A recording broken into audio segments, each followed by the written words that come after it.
Hello, Yes, everybody. yes. Welcome back to Absolute Zero's Spookycast. I am your host, Count Joshua, and with me here is Mr. Franken Know It All. I hate you so much. Oh my god, that's the best. That's awesome. I That love was it. awesome. Genuinely. Very good. Yes, welcome back, everybody. So, hey, I decided it's Halloween.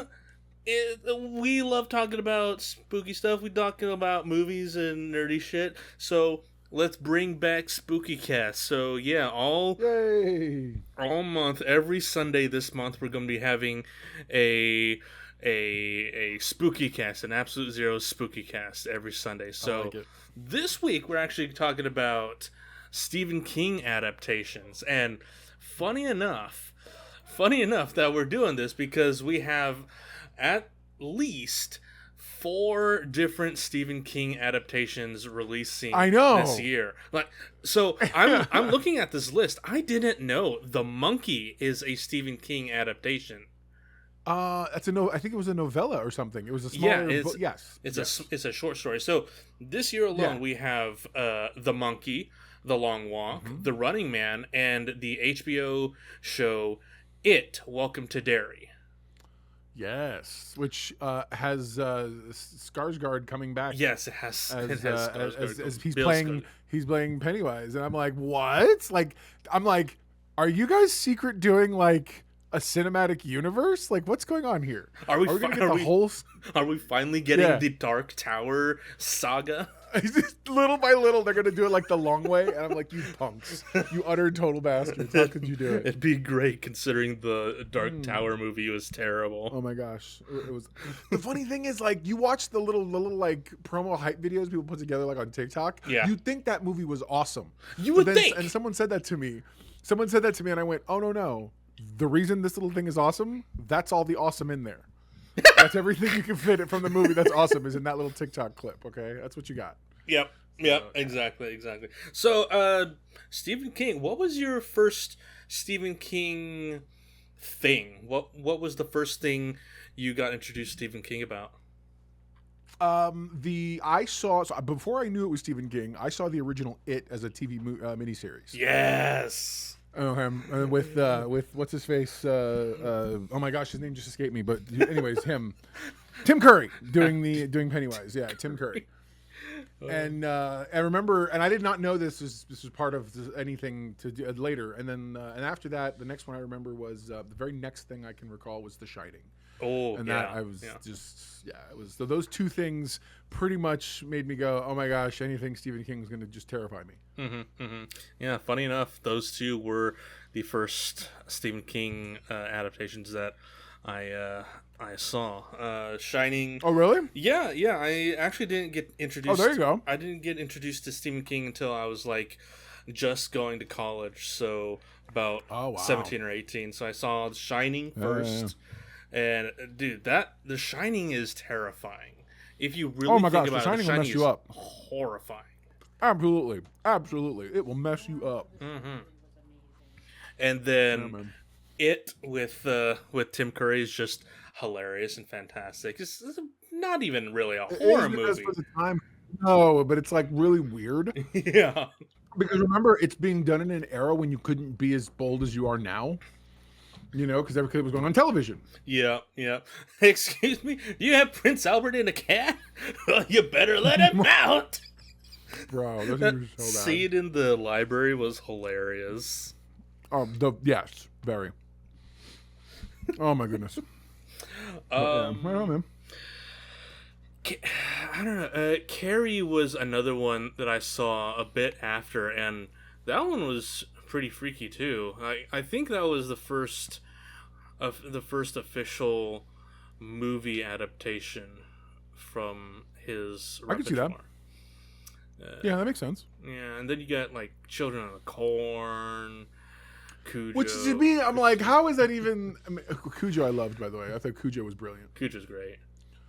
Yeah, I really did like it. I remember that the first time I saw that one. Golly, it made me scared of dogs for a long time. I mean, I love dogs now, but for the longest time, yeah, I was one of those kind of black guys.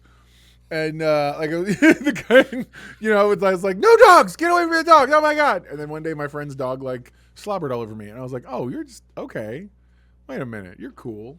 And from then on, I was won over. But yeah, man, that movie was the reason why for the longest time I gave dogs side eye. No, yeah, I totally understand that. Yeah, I honestly think the biggest or one of the biggest adaptations has got to be Shawshank Redemption.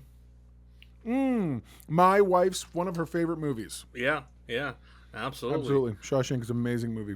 Top notch cast right there. Just oh my god. Oh my gosh, so much. It's great. Such a top cast.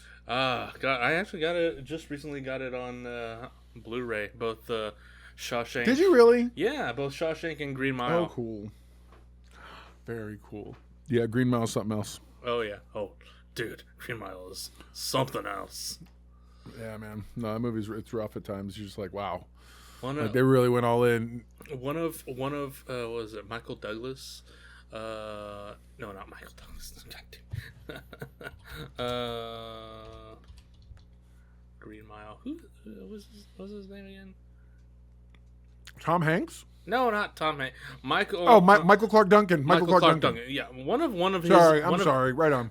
One of his best acting roles. Unbelievable. Unbelievable. I mean, next to Daredevil, of course. Oh yeah, absolutely. Amazing Kingpin. Amazing Kingpin. I'm sorry. It's good. I love it. Yeah. Stephen King is definitely. Do you remember a TV movie called The Langoliers? The Langoliers? I don't mean the story.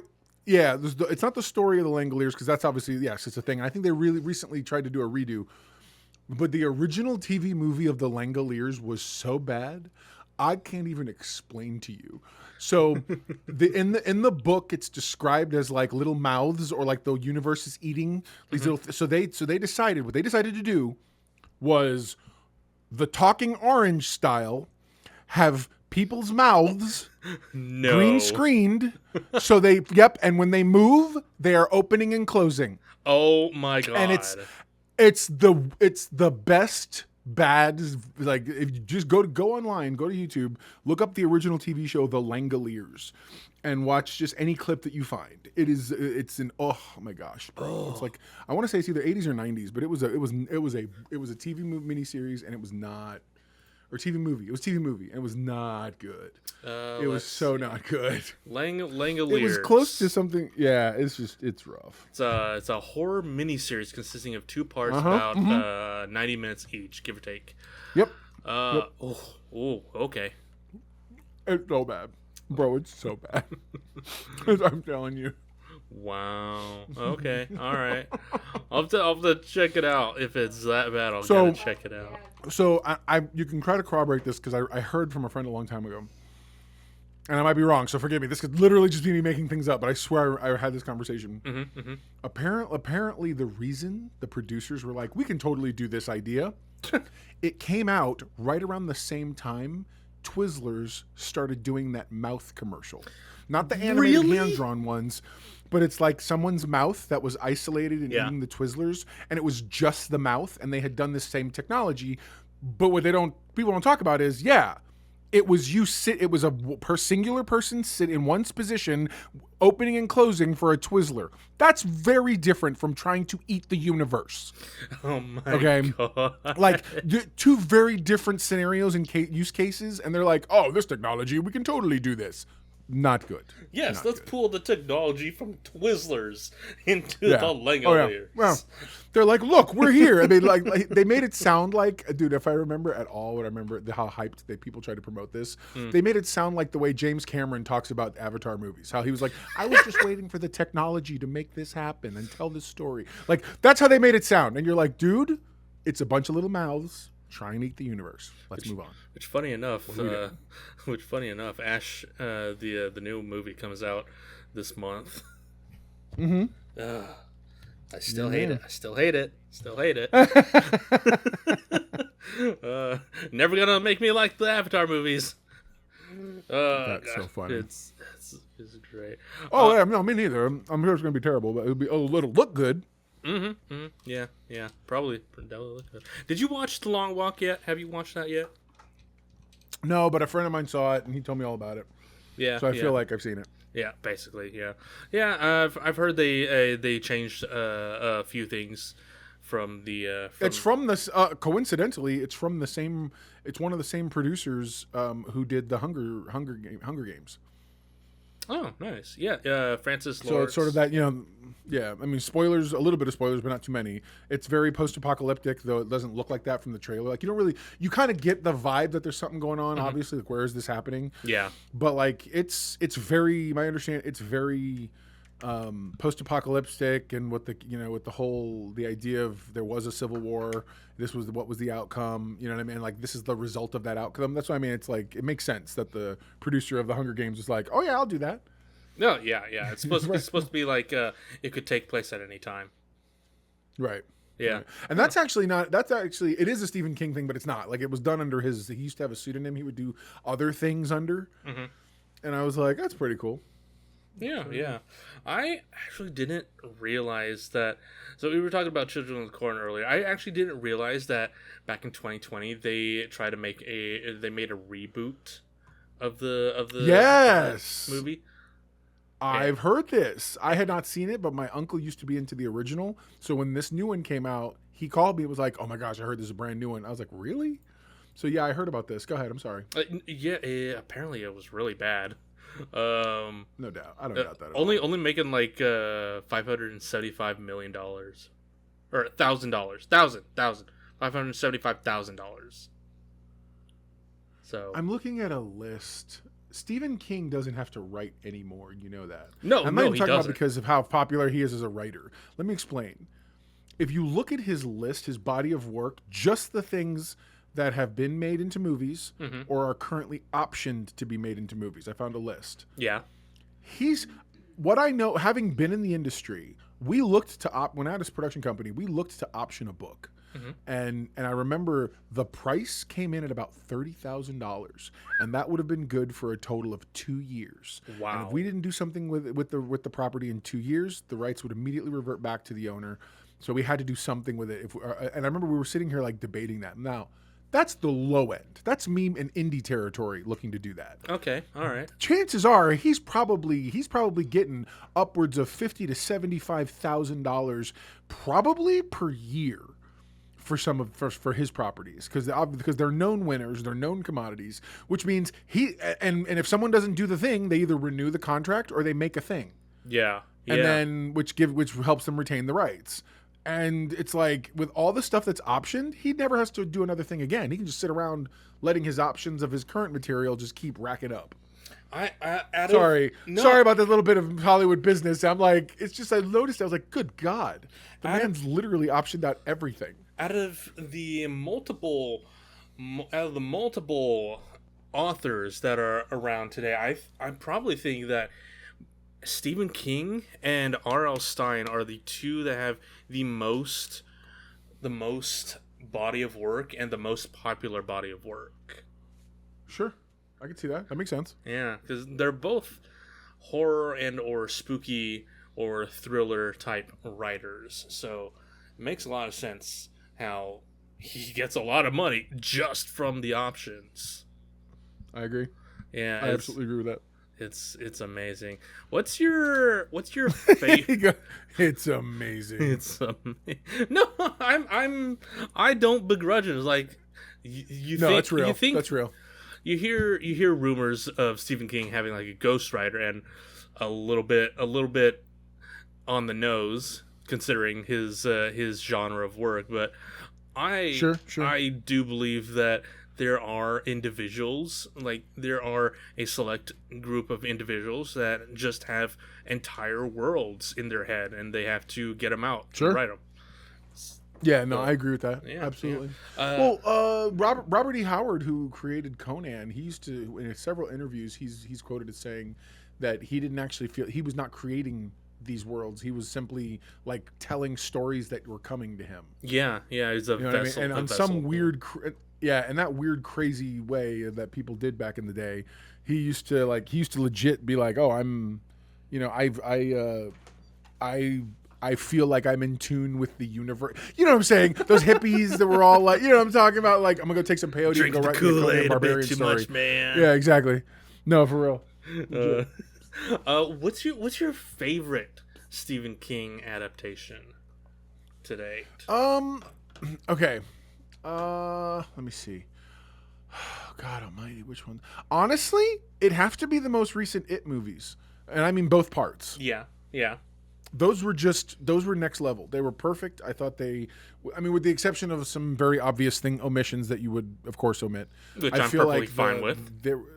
Yeah, no, totally. I feel like they made a really, really faithful adaptation. If nothing else, it kept to the spirit in a way that, like, I feel like it took it so much more seriously than the original one. But the truth is, I feel like the original one was really hamstrung by the era it was created in. Mm-hmm. You know what I mean? So, but this one I thought it was perfect. It handled everything from the Charlie and the yellow slicker stuff all the way through and really well. And I was shocked by how good it was. Yeah, I'd definitely have to agree. Both, like the chapter 2 is a little bit of a step down, just the fact that we're looking at the adults side of the story. But I thought both, if you look at it both as one movie, it's a fantastic storytelling and honestly probably the best modern adaptation. I would also have to say, I'd also have to say that The Shining is probably my second favorite out of them. And then so the reason I didn't include it was because there's long been a source of contention between Kubrick and Kubrick and King. Stephen King. Yeah. To the point that like everyone agrees, and even Stephen King, that Kubrick really made that his own movie in a way that it doesn't really vibe with the original. Like seriously. Yeah. But it's still brilliant. And I agree with you. I think if it's inspired by or whatever, it still counts. So. And the fact that The Shining just had its own quirks with the production and just everything going behind the scenes, kind of makes you feel that maybe this story is a little cursed. I mean, it could be. If you believe in that kind of thing. Yeah, could be. I mean, Shelley Duvall definitely did. Bro, Shelley Duvall looked like she was possessed. What are you talking about? Shelley Duvall. Oh boy. And the thing is, all the horrible stuff that they say went down on that set. Mm-hmm. I'm like, I get Kubrick being all method, but dang, man, really? And with Jack Nicholson just going all psycho. Oh my gosh. Well, and the thing is, it was such a well put together movie. It's very methodical. It's funny. It almost reminds me of a Wes Anderson movie before there was Wes Anderson movies. Yeah, just the way not because it's in a hotel, but just the way a lot of the things are shot. You know, they're very like. No, totally. No, yeah, I kind of get it. Awesome. Yeah, I get it. Honestly, it's amazing that it's still such a popular movie that even almost 40 years, give or take, later, you have Doctor Sleep, and it's actually I actually really dig Doctor Sleep too. Yeah, mm-hmm. Doctor Sleep was really good. I dig. It really was. Like I enjoyed the heck out of it. Like especially they did the whole thing. They got the same, or not the same. They did the guy who's like him, mm-hmm. who was like I love that kid, yeah. His mind is still out there as a whatever, you know, that they can still connect. And I was like, oh, that's brilliant. Yeah, I actually didn't.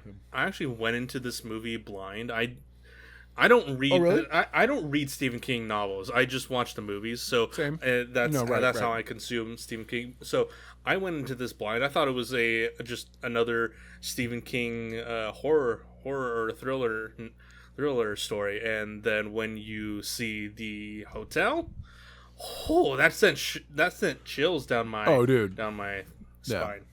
Like, wow, this is so good. This is connected. Oh, this is cool. That was ridiculous. Is great. And then later this year we have The Running Man, which is a reboot. I cannot wait. And I'm really looking forward to it. Yeah, that's probably going to replace The Shining for me, or not The Shining, but the movie It rather, because I'm really looking forward to The Running Man. I love that book. I actually have read that one. Yeah. And so I'm really I'm excited for that. Not book, sorry, the story that it's based on. But Yeah. No, stuff. I'm really looking forward to it too. Edgar Wright is a great director. Unbelievable director. Yeah, he's going to do really. I think Glenn Powell is a great actor, probably underutilized actor as well. I feel like he's about to blow up in a level like almost like a Pedro Pascal. Like we're gonna start seeing Glenn Powell in everything. Yeah, because he's darn close, man. He's really close. Yeah. I wouldn't doubt it. I'm all down for it. Like some of his movies, he was in The Dark Knight Rises. He was in Spy Kids 3D. Wow. Yeah. Yes. Wow. Yes, he was. All right. Interesting. You didn't know that? No, I didn't. I did not know yes. that. His role was Long Fingered Boy. Okay. He was in The Expendables 3, Ride Along 2, yeah. Hidden Figures. Okay. All right. Interesting. He was in The Bad Guys, Top Gun Maverick. Oh, okay. Yeah, that's where I remember. That's where I recognize his face. Yeah. Okay. Got it. Gotcha. Yeah, he's a good actor. Definitely think he can be up there with Pedro Pascal in terms of popularity. Mm-hmm. Oh yeah, so much. Yeah, absolutely. Trying to think. What else can talk about?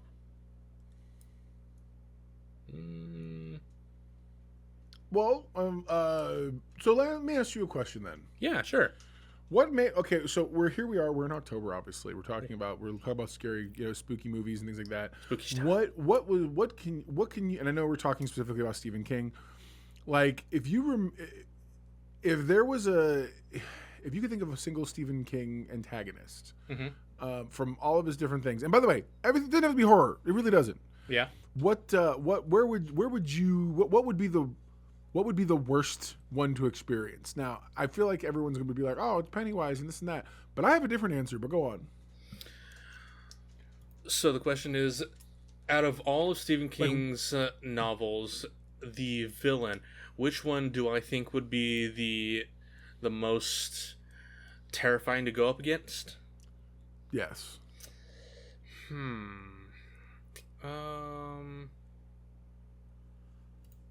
You know what? Okay, so you have it. You have the Dark Tower gentleman. Yeah. Man in Black. Man in Black. You know what? Which I feel like isn't fair because the Man in Black is literally the devil. Like, I mean, it's kind of not fair, but I hear you. I hear you. It's fine, but go on. You know what? It probably weirdly enough, it probably would have to be a tie for me between Christine and the villains in Doctor Sleep. Okay, that's fair. I love two excellent choices, by the way. Yeah. I feel like for me, the entire scenario of Pet Sematary, I feel like I have a problem with. Just the idea that like there's no escape in death. Like somehow that like it has this very, and mind you, especially the newer reboot of the movie, which wasn't the greatest, but it wasn't the worst either. It almost took cues from Poltergeist to using that whole supernatural Native American type of thing. And I remember when somehow that made it creepier, like more scary for me. You know what I mean? So for that whole idea of like having, oh no, I think a thing is coming back and then it's worse than I thought it was. And that whole movie is so super creepy for me in a way that it like stayed with me. Like even Pennywise is not as scary to me as this idea that when these things come back, they come back like tainted somehow. Yeah. And I'm just like, oh, it's horrible. Because it's almost Body Snatcher-esque. Because they're not them anymore. They're just something wearing a skin suit of them. You know what I mean? It's just not. Yeah. It gave me the shivers just talking about it. Like, seriously, it's so bad. No, yeah, I get it. Yeah, I don't know where the hell he gets his monsters from, where he gets the ideas for his. Oh, I'm sure his he stuff. gets from his own internal nightmares. Oh, I bet. Yeah, I bet. I definitely agree with that. Yeah, definitely. Yeah, Christine, the Doctor Sleep, definitely, probably, because you think about it, a sentient car that can regenerate its wounds. It's just terrifying. Yeah, no, definitely. Although it's one of the greatest scenes in a movie ever created. Dude, Like if you yes. watch, it's so good, so good. Didn't they? I mean, they I'm what? like, Didn't they do that backwards? Yep. It's great. Yeah, such amazing, Just such unreal. creative filmmaking back in the day. Yeah, man. Oh god, It's so good. Like It's seriously, they did such a cool thing. But yeah, man, I'm a big fan. Again, there's something about the creepiness that he brings, as well as the not only the tones, but in the storytelling he does. Because no matter what, he grapples with us as human beings deal with, which is what's in the dark, what's this and that. It's funny. He has a lot of the things he says and does as a writer in his stories. You hear filmmakers like James Wan say similar things about filmmaking. Mm-hmm. Sometimes you don't have to go super deep into the descriptive ideas. You give enough that the reader or the viewer can complete the picture themselves. You know, and like there's a scene in the original The Conjuring that James Wan was like, yeah, everybody was like, oh my god, how'd you put that terrifying thing in the hallway? And he goes, yeah, I didn't put anything there. There's nothing there. Because I knew everybody's imagination was going to make them go wild. It's the same thing when you're reading some of these Stephen King stories or watching the Stephen King movies. You go to a darker place, and I'm not getting on a soapbox. What I'm saying is, like, he taps into something very primal. Mm-hmm. That harkens to whatever the deep darkness inside of us all. You know, not to be poetic. Yeah. But you know what I'm saying? It's something that makes us go and feel all shivery, and you're like, I don't know about this. You know, that's what makes his stuff so like iconic and really iconic for the sake of movies. Like when you think about it, like they are wonderfully visual tools. I'm actually really excited to see more things adapting his stuff as series because there's so much meat in a lot of his material. Oh yeah, I feel like a series ton. does them much better. Yeah, which is why I'm looking forward to Welcome to Derry, because you get a little bit of that story from it, and you also get backstory for the creature, Pennywise. So imagine if Pixar put out a movie that actually solidified the Pixar theory as actually in-universe canon. Like, do you know the Pixar theory that all the movies are connected and the whole bit, right? Yeah, okay? because that's what this is. The pizza truck. That's what Welcome to Derry is. Welcome to Derry is going to end up being this crazy connection point between some Stephen King things, because it's not just it's not just that. Like I believe firmly we're gonna see pass-throughs of other things. Yeah. And I don't know if they're gonna be very on the nose things, but like any number of these things that you're like, oh yeah, that makes sense. That's from this story or that's from that story. Yeah, and I feel like we already that's got the prison bus from Shawshank. That's right. There you go. Yeah, it's gonna be interesting to see what turns out from that. But yeah, that's our thoughts on Stephen King. Our ramblings of Stephen King. Actually, you know what? I would love to see James Wan take on a Stephen King property. Just his brand of horror with Stephen King would be interesting to see. Right on. I agree. I absolutely agree. I think he would take Stephen King's material to a different cerebral level. Oh yeah, absolutely. You know what I mean? Like he would really because he doesn't just he comes from that whole Asian horror cinema world, and in that world they make the innocuous terrifying. Mm-hmm. You know what I mean? They find ways to make it like the idea of The Grudge. Okay, which is that your anger and revenge and desire, the grudge you hold becomes this evil thing, this energy, this entity. And I'm like, that's genius. Yeah. You take that kind of mentality and you throw it to Stephen King material, forget about it. Forget about it. Dude, nightmare fuel, baby. Nightmare fuel. Dude was at the beginning. He was He was the director for the original Saw movie. So, yeah. Yeah. Yeah. Exactly. Take something innocuous, find a way to make it, and really just crank it up to terrifying. And that's exactly what you get. That's great. I didn't know that. And then, weirdly enough, Furious 7.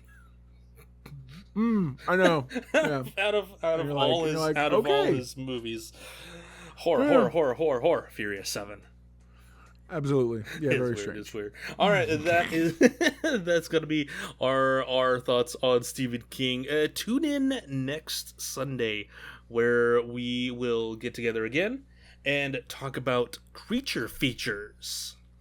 So thank you, Mr. Franken Know It All. We'll see y'all next week. Bye bye.